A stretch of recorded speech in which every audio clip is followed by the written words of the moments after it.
નમસ્કાર, સ્પેશિયલ રિપોર્ટમાં આપનું સ્વાગત છે. હું છું આપની સાથે સંધ્યા. પ્રધાનમંત્રી નરેન્દ્ર મોદીએ અયોધ્યાના વિકાસ કાર્યોની ઉત્તર પ્રદેશના મુખ્યમંત્રી યોગી આદિત્યનાથ સાથે સમીક્ષા બેઠક કરી. વિડીયો કોન્ફરન્સથી થયેલી આ બેઠકમાં યોગી આદિત્યનાથ સાથે યુપીના બંને ડેપ્યુટી સીએમ સાથે ઉચ્ચ અધિકારીઓ પણ સામેલ થયા. પીએમ મોદીએ અયોધ્યામાં થનારા વિકાસ કાર્યો સાથે વિઝન ડોક્યુમેન્ટ સાથે ભવિષ્યની અયોધ્યા પર પ્રેઝન્ટેશન પણ જોયું. અયોધ્યાને લઈને જે રોડ મેપ તૈયાર કરવામાં આવ્યો છે તે આગામી 100 વર્ષની જરૂરિયાતોને ધ્યાનમાં રાખીને કરવામાં આવ્યો છે. 5 ઓગસ્ટ 2020ના રોજ પ્રધાનમંત્રી મોદીએ રામ મંદિરનો શિલાન્યાસ કર્યો અને ત્યારબાદ સરકાર અયોધ્યાને દુનિયામાં ધાર્મિક પ્રવાસનનું સૌથી મોટું કેન્દ્ર બનાવવા પર કામ કરી રહી છે અને એટલે જ આવનારા સમયમાં અયોધ્યાનું સ્વરૂપ ભવ્ય હશે. ત્યારે આ જ મુદ્દે જોઈએ સ્પેશિયલ રિપોર્ટ. જય શ્રી રામ.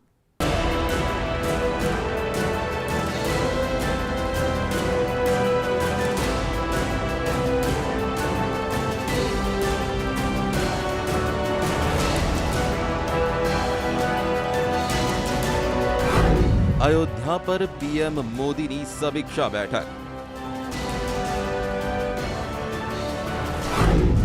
વિડિયો કોન્ફરન્સથી કરી બેઠક.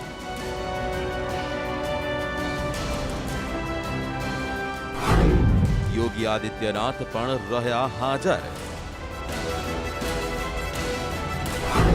પીએમ મોદીએ જોયો અયોધ્યા વિઝન ડોક્યુમેન્ટ.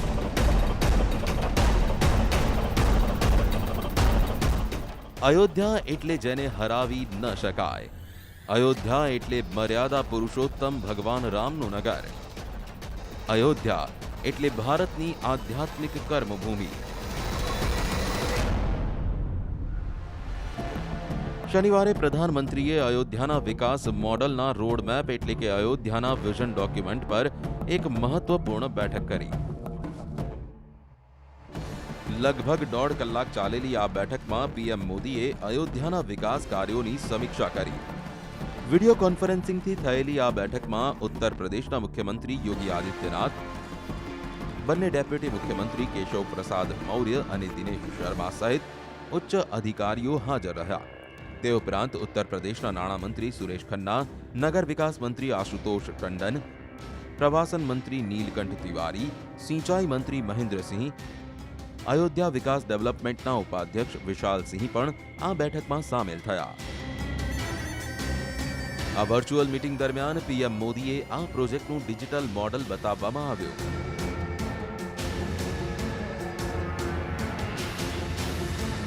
એટલું જ નહીં, આ બેઠકમાં પીએમ મોદીને તે પણ જાણકારી આપવામાં આવી કે અયોધ્યામાં અત્યાર સુધી કેટલા વિકાસ કાર્યો પૂર્ણ થઈ ચૂક્યા છે અને કેટલા કામો ભવિષ્યમાં થવાના છે.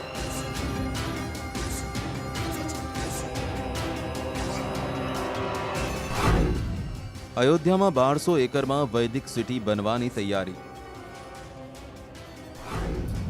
અને લગભગ 500 લોકોનો મત આ વિઝન ડોક્યુમેન્ટમાં સામેલ કરવામાં આવ્યો છે.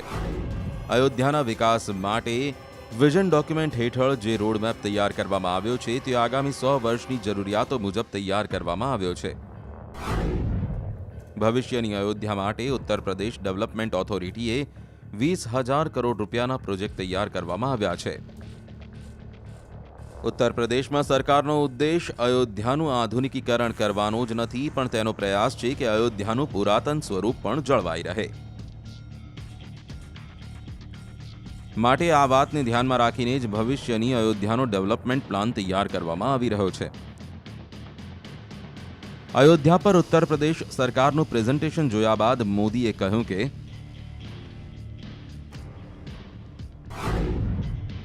અયોધ્યા એક એવું શહેર છે જે ભારતીય સંસ્કૃતિની ચેતનામાં છે, માટે તેમાં પરંપરાઓની ઝલક જોવાવી જોઈએ. અયોધ્યા આધ્યાત્મિક શહેર છે, માટે તેમાં પરંપરાઓની ઝલક જોવાવી જોઈએ. અયોધ્યા આધ્યાત્મિક શહેર છે, માટે તેના ભવિષ્યનું માળખું પણ એવું જ હોવું જોઈએ જે પ્રવાસીઓ અને તીર્થયાત્રીઓ સાથે સાથે તમામ માટે फायदाकारक હોય. आज की बैठक में उन्होंने मार्गदर्शन दिया है वह अभूतपूर्व है. अयोध्या नाथ भगवान श्री राम ला की जन्मभूमि और वहाँ पर बनने वाला जो भव्य मंदिर है और उस भव्य मंदिर के साथ साथ और क्या क्या करना चाहिए उस पर बहुत सारी बातें बताई गई हैं जिनकी मैं समझता हूं कि अभी तुरंत चर्चा करना तो उचित नहीं होगा, लेकिन उन्होंने बहुत व्यापक विजन दिया है जो वर्तमान पीढ़ी और आने वाली 10 पीढ़ी के बाद के बीच कभी भी कोई अंतर ना हो। ન્યૂઝ 18ના અમિતાભ સિન્હાના રિપોર્ટ મુજબ મોદીએ અયોધ્યાના વિકાસમાં યુવાઓની ભાગીદારી પર ભાર મૂક્યો. અયોધ્યાનો વિકાસ એવી રીતે થવો જોઈએ કે આવનારી પેઢીને પોતાના જીવનમાં ઓછામાં ઓછા એકવાર અયોધ્યા જવાની ઈચ્છા થાય. જેવી રીતે ભગવાન રામમાં લોકોને સાથે લાવવાની ક્ષમતા હતી, તેવી જ રીતે અયોધ્યાના વિકાસ કાર્યોમાં જનભાગીદારી હોવી જોઈએ. ખાસ કરીને યુવાઓની અયોધ્યા શહેરના વિકાસમાં યુવાનોની સ્કિલનો લાભ ઉઠાવવો જોઈએ. ન્યૂઝ 18ના અમિતાભ સિન્હાના રિપોર્ટ મુજબ અયોધ્યામાં પ્રદેશ માટે 6 દ્વાર બનાવવામાં આવશે, જેમાં લખનૌ રોડ પર શ્રીરામ દ્વાર, गोंडा रोड पर लक्ष्मण द्वार, गोरखपुर रोड पर हनुमान द्वार, प्रयागराज रोड पर भरत द्वार, वाराणसी रोड पर जटायु द्वार અને રાયબરેલી રોડ પર ગરુડ દ્વાર. તે ઉપરાંત સરયુ નદીના તમામ ઘાટો અને તેની આસપાસના તમામ વિસ્તારોનું સૌંદર્યીકરણ પણ કરાશે. તે ઉપરાંત અયોધ્યા બાયપાસથી સરયુ તટ જવા માટે એક શોર્ટકટ રસ્તો પણ બનાવાશે. એટલું જ નહીં, અયોધ્યાના વિઝન ડોક્યુમેન્ટમાં અયોધ્યાને એક તીર્થનગર હેરિટેજ સિટી, સૌર શહેર, સમરસ અયોધ્યા અને સ્માર્ટ સિટીના રૂપમાં વિકસિત કરવાની યોજના છે.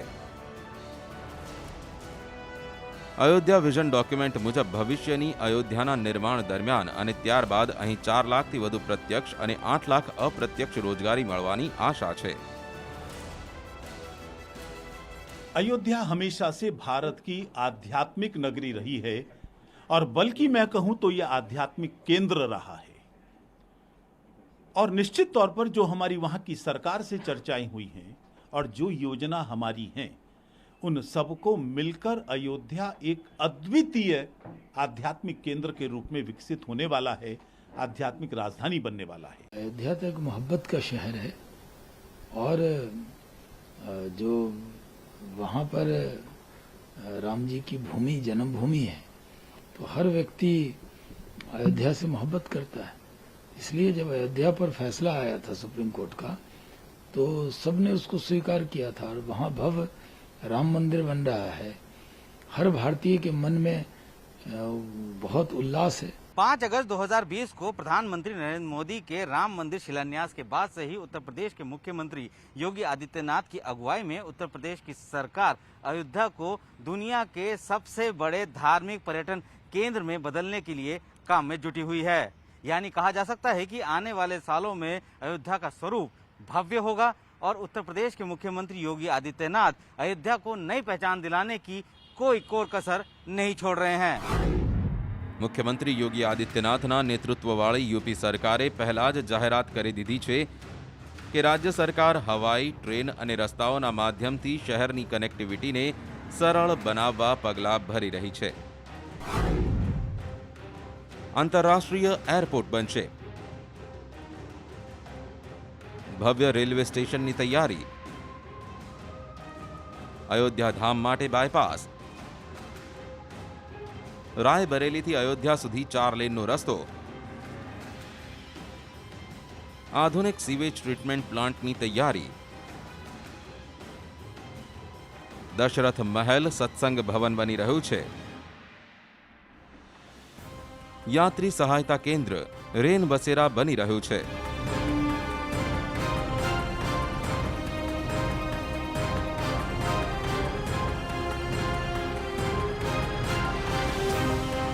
प्रधानमंत्री नरेंद्र मोदी का भी लगातार अयोध्या में एक खास लगाव रहा है और वो भी शिलान्यास से लेकर अब तक के जिस तरह से अयोध्या में कार्य चल रहे हैं उनकी समय समय पर प्रगति लेते रहे हैं. बीते कुछ दिनों पहले ही जो प्रधानमंत्री नरेंद्र मोदी के सचिव रहे हैं नृपेंद्र मिश्रा, वो उन्होंने पिछले 14 और 15 जून को अयोध्या में एक अहम बैठक की थी, जिसमें अयोध्या में राम जन्मभूमि निर्माण समिति के साथ ही साथ जो ट्रस्ट है उसके पदाधिकारियों के साथ एक अहम बैठक की थी. હવે અયોધ્યા બદલાઈ રહી છે. ચારે બાજુ માત્ર નવા નિર્માણ અને પુનઃ નિર્માણ થઈ રહ્યા છે. વર્ષો જૂની ઇમારતો નવા રંગરૂપ પણ ધારણ કરી રહી છે. સાંકડા રસ્તાઓની જગ્યાએ પહોળા રસ્તાઓ બની રહ્યા છે. રામ મંદિર સાથે સાથે અયોધ્યાનું પણ કાયાકલ્પ થઈ રહ્યું છે. તે માટે યોગી આદિત્યનાથે અયોધ્યાના પ્રાચીન ઐતિહાસિક, ધાર્મિક, આધ્યાત્મિક અને સાંસ્કૃતિક મહત્વને જોતા કામ શરૂ કરી દીધું છે અને આ ધર્મનગરને આધુનિક સુવિધાઓથી સજ્જ કરવાની તૈયારી થઈ ચૂકી છે. સ્પેશિયલ રિપોર્ટમાં આગળ વધીશું નાનકડા બ્રેક બાદ. અયોધ્યા અને પ્રધાનમંત્રી નરેન્દ્ર મોદીનો એક ખાસ સંબંધ રહ્યો છે. 1991માં નરેન્દ્ર મોદી મુરલી મનોહર જોશી સાથે એક કાર સેવક તરીકે અયોધ્યા આવ્યા હતા અને ત્યારે તેમણે કહ્યું હતું કે ફરીવાર તેઓ ત્યારે અયોધ્યા આવશે જ્યારે ત્યાં રામ મંદિર નિર્માણ કાર્ય શરૂ થશે. પ્રધાનમંત્રી નરેન્દ્ર મોદીનું આ સપનું 29 વર્ષ પછી પૂર્ણ થયું જ્યારે તેમણે 5 ઓગસ્ટ 2020ના રોજ રામ મંદિરનો શિલાન્યાસ કર્યો. હવે આજની તારીખે આખા દેશના દિલમાં વસેલી ભવિષ્યની અયોધ્યાને એક આધ્યાત્મિક શહેર બનાવવાની સાથે સાથે વિશ્વ સ્તરીય શહેર બનાવવાની શરૂઆત થઈ ચૂકી છે.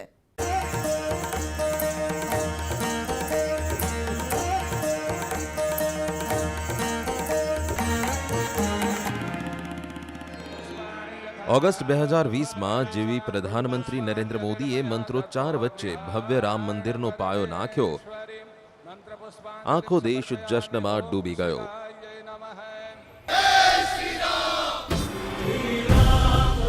કરોડો રામ ભક્તો માટે આ કોઈ ઐતિહાસિક પળથી ઓછું નહોતું.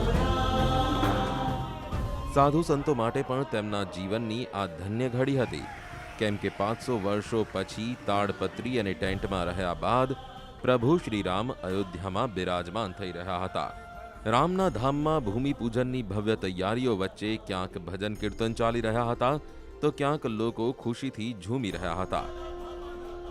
રામ મંદિરના શીલા પૂજનના દિવસે દેશ અને દુનિયા રામ ભક્તિમાં લીન હતી. દિલ્હીથી પ્રધાનમંત્રી નરેન્દ્ર મોદી 29 વર્ષ બાદ અયોધ્યા માટે રવાના થયા તો પરંપરાગત વસ્ત્રોમાં નજરે પડ્યા. પ્રધાનમંત્રી નરેન્દ્ર મોદીએ ગોલ્ડન રંગનો કુર્તો અને પિતાંબરી ધોતી પહેરી હતી. ધાર્મિક કાર્યોમાં પીળો રંગ શુભ માનવામાં આવે છે. મોદી વાયુસેનાના વિશેષ વિમાનમાં લખનૌ પહોંચ્યા હતા. અયોધ્યા રામ મંદિરનો પાયો નાખવો પ્રધાનમંત્રી નરેન્દ્ર મોદી માટે કોઈ સપનું સાચું થાય તેવું હતું. 29 વર્ષ પહેલા એટલે કે 1991માં નરેન્દ્ર મોદીએ એક સવાલના જવાબમાં કહ્યું હતું કે તેઓ અયોધ્યા ત્યારે જ પાછા ફરશે જ્યારે રામ મંદિરનું નિર્માણ કાર્ય શરૂ થશે. તે સમયે એક કાર સેવક તરીકે નરેન્દ્ર મોદી મુરલી મનોહર જોશી સાથે અયોધ્યા પહોંચ્યા હતા. એટલું જ નહીં, વર્ષ 1990માં જ્યારે લાલકૃષ્ણ અડવાણીએ રામ મંદિરના નિર્માણ માટે સોમનાથથી અયોધ્યા સુધીની રથયાત્રા શરૂ કરી હતી ત્યારે તે રથ पर પણ नरेंद्र मोदी सवार હતા. उस समय जब ये हम मुलाकात हुई थी तो मैंने मुरली मनोहर जोशी से ही पूछा था कि कौन है, तो उन्होंने बताया था कि नरेंद्र मोदी हैं, गुजरात के जो है नेता हैं. और इस रूप में मेरा परिचय हुआ था. चूंकि इनके चेहरे मेहरे से हमको बहुत अच्छे लग रहे थे. दाढ़ी की गेटअप थी और बुका भरा हुआ चेहरा था, तो मेरी उत्सुकता हुई कि उनसे बात करने की. मैंने बातचीत की, मैंने उनसे पूछा कि आपने रामलला का दर्शन कर लिया, कैसा महसूस कर रहे हैं. कहीं बहुत अच्छा लगा. तो अकस्मात मेरे मुंह से निकल गया कि ये बताइए आप दोबारा अब कब अयोध्या आएंगे. तो उन्होंने इसी बात का जवाब दिया था कि मैं अब जब भी आऊंगा राम मंदिर बनाने ही आऊंगा. अयोध्या में राम मंदिर आंदोलन से पीएम मोदी का काफी पुराना नाता रहा है, लेकिन किसे पता था कि एक कार सेवक प्रधान सेवक के तौर पर जब अयोध्या आएगा तो उसी के हाथों मंदिर निर्माण की पहली ईंट रखी जाएगी.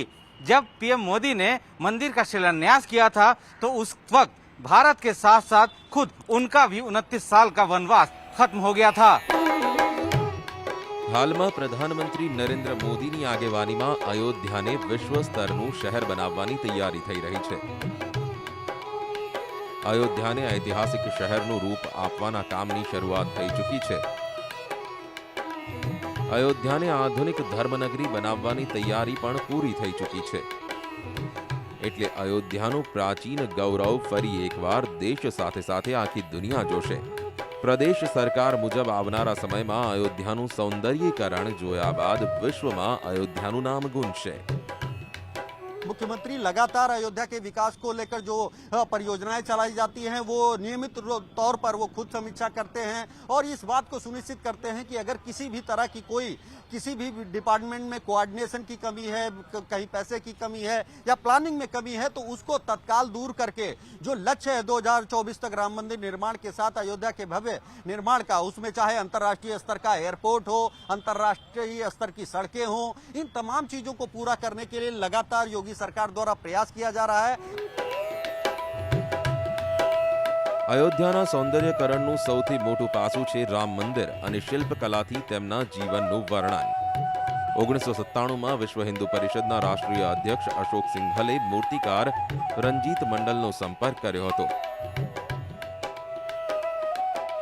ત્યારબાદ સતત અયોધ્યામાં પ્રભુ શ્રી રામના જીવનના દરેક પડાવને પથ્થરો પર કોતરવાની શરૂઆત થઈ। અયોધ્યામાં બની રહેલી કેટલીય મૂર્તિઓ ભવ્ય રામ મંદિર પરિસરમાં લગાવવામાં આવનાર છે અને જેને ધ્યાનમાં રાખીને જ મૂર્તિઓ બનાવવામાં આવી રહી છે। कितनी मूर्तियां लगभग भगवान राम के जन्म से लेकर और अयोध्या वापसी तक, राज तिलक तक कितनी मूर्तियां अभी और बनानी है? ऐसा है कि हमको जो आदेश दिए हैं माननीय चंपत राय जी, जो उनके आदेश से चल रहा है, तो हमको दिया गया है कम से कम राज्याभिषेक तक मूर्ति बनाना है। जो भगवान राम जो अपना सरजुनी में नदी में अपना प्राण वो दिए थे, विसर्जित हुए थे, तो उतना तक तो हमको बनाना है। लेकिन हमारा जो है अभी वर्तमान में जो वहाँ तक बना है, जो सीताहरण तक जो लगभग तैयारी में है, और बाकी हमको और 40-50 स्क्रिप्ट और कंप्लीट करना है। નવેમ્બર 2020માં ન્યૂઝ 18ની ટીમે અયોધ્યાના સૌંદર્યકરણની તૈયારીઓનું નિરીક્ષણ કર્યું હતું। રામ મંદિરમાં લાગનારી આ મૂર્તિઓને રામ જન્મભૂમિના 67 એકરના પરિસરમાં લગાવવામાં આવશે। કુલ 500 મૂર્તિઓ બનાવવાની છે, જેમાં કેટલીય મૂર્તિઓ પર કામ પૂર્ણ થઈ ગયું છે, જેમાં ભગવાન રામના બાળપણ સાથે જોડાયેલી દરેક કહાની સામેલ છે। મૂર્તિઓથી ચારે ભાઈઓને શિક્ષણ ગ્રહણ કરતા બતાવવામાં આવ્યા છે। મૂર્તિઓથી बतावવામાં આવ્યું છે કે કેવી રીતે પ્રભુ શ્રી રામે તાડકાનો વધ કર્યો। अब तक जो राम मंदिर निर्माण को लेकर कार्य किया गया है वो किस स्टेज में पहुंचा है और कितना काम पूरा हुआ है, क्योंकि ये लक्ष्य रखा गया है राम जन्मभूमि तीर्थ क्षेत्र ट्रस्ट और निर्माण समिति द्वारा कि इसे 2024 के पहले पूरा किया जाए। वहीं दूसरी ओर अयोध्या में भव्य राम मंदिर निर्माण के साथ किस तरह से अयोध्या में अंतर्राष्ट्रीय स्तर की सुविधाएं मुहैया कराने के लिए अंतर्राष्ट्रीय स्तर की सड़कें बनाई जा रही हैं, और किस तरह से जो अयोध्या जिस तरह से त्रेता युग में दिखती थी, जो दिव्यता और भव्यता थी, उसको इस्टेब्लिश करने के लिए अयोध्या और राम से जुड़े जो संदर्भ हैं उनको अयोध्या की दीवारों और उस पर उकेरा जाएगा। किस तरह से अयोध्या की जो सरयू नदी है उसके किनारे सरयू रिवर फ्रंट को डेवलप किया जाएगा। किस तरह से अयोध्या का जो पंचकोसी मार्ग है, जहां पर हर साल करोड़ों लोग, लाखों लोग वहां पर जाकर परिक्रमा करते हैं, उसके चौड़ीकरण और सौंदर्यीकरण का कार्य किया जा रहा है। और किस तरह से अंतर्राष्ट्रीय स्तर के जो पर्यटन है, जो क्योंकि भगवान राम की करोड़ों लोगों में आस्था है, जो कि सिर्फ देश ही नहीं बल्कि विदेशों में रहते हैं, उनके अयोध्या पहुंचने के लिए अंतर्राष्ट्रीय स्तर का श्री राम के नाम से अंतर्राष्ट्रीय एयरपोर्ट का निर्माण किया जा रहा है, जो भी लगभग पूरा होने की कगार पर पहुंच चुका है। અયોધ્યામાં ભવ્ય રામ મંદિરનું નિર્માણ પહેલા જ શરૂ થઈ ચૂક્યું છે અને અયોધ્યામાં છેલ્લા 4 વર્ષથી દિવાળી પર આયોજિત થનારા દીપોત્સવની શરૂઆતે તેને વૈશ્વિક ઓળખ અપાવી છે। યોગી આદિત્યનાથના નિર્દેશ પર પવિત્ર નગરીમાં દીપોત્સવ અને રામલીલા જેવા આયોજન દર વર્ષે ભવ્ય રીતે યોજાય છે। વિશ્વ પ્રસિદ્ધ રામ મંદિર ધીરે ધીરે નિર્માણ તરફ આગળ વધી રહ્યું છે, તો અયોધ્યા શહેરનું રૂપ પણ બદલાઈ રહ્યું છે। એટલે હવે તે આધુનિક અયોધ્યા બનવા જઈ રહી છે, જે પીએમ મોદી અને સીએમ યોગી સાથે કરોડો દેશવાસીઓનું સપનું રહ્યું છે। સ્પેશિયલ રિપોર્ટમાં અત્યારે બસ આટલું જ। વધુ સમાચાર અને અપડેટ માટે જોડાયેલા રહેશો ન્યૂઝ 18 ગુજરાતી સાથે। નમસ્કાર।